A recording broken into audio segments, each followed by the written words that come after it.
Before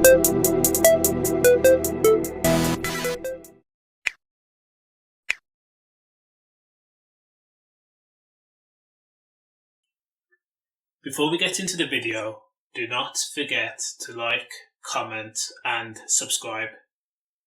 Now, police have released more details pertaining to the Plymouth shooting.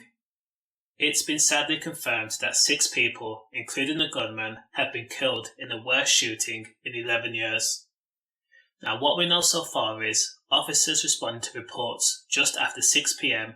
following reports of a man shooting people near Biddick Drive in the Keyham area of Plymouth.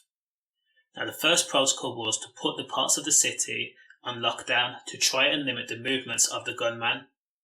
Now, when police arrived at the scene in Keyham, Plymouth, they walked into a murder scene, an absolute bloodbath. Devon and Cornwall Police says that officers found 2 men and 2 women already dead. Another male, who's been described as the gunman, was also dead at the scene too. All are believed to have been shot dead. Another female who was treated at the scene for gunshot wounds. Sadly, they also died a short time later in hospital. Now, one of the victims is a child no more than 10 years old. Again, this was not a crime that has been treated as a terror offence. Now, the crime has all accused of a deranged and sick individual snapping in no uncertain terms. Of course, the man who committed such an atrocious crime is sick and he needed help. Unfortunately, he did not find it. Now, the gunman has been named locally as 23-year-old Jake Davison, who worked as a crane operator. And the victims include his own parents and again a child under 10 years old. One of the victims is also believed to be his brother. Now, according to one witness, they says that Jake Davison has been seen kicking his way through a door to a property in Biddick Drive, and then he shot at people with what looked like a semi-automatic weapon. After he killed a few people, he then fled the scene, and as he fled, he shot, again, random people. There was blood, there was screams, and there was shooting and shouting and gunshots. And it rang out in the quiet cul-de-sac.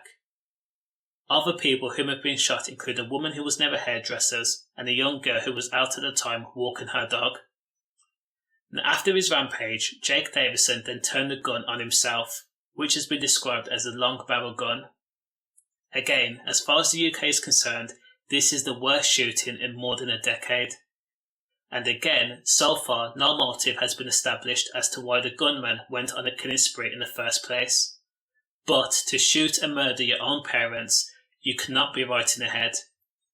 These are not things that normal people do. I mean, it's easy to call this person cruel and wicked or morally corrupt and then use the most common adjectives to describe such a perverse individual. But the fact of the matter is, this person was obviously sick and was battling something grand. And he had no way out, whether he just snapped or had enough, or there was a specific trigger that set Jake Davison off, we may never know.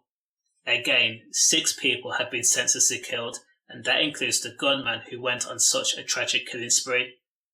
Now, to be honest, it's going to take a long time for Plymouth and the wider community to heal, but this is a time when people rally around each other and show the rest of the world how Britain can come together during gloomy times.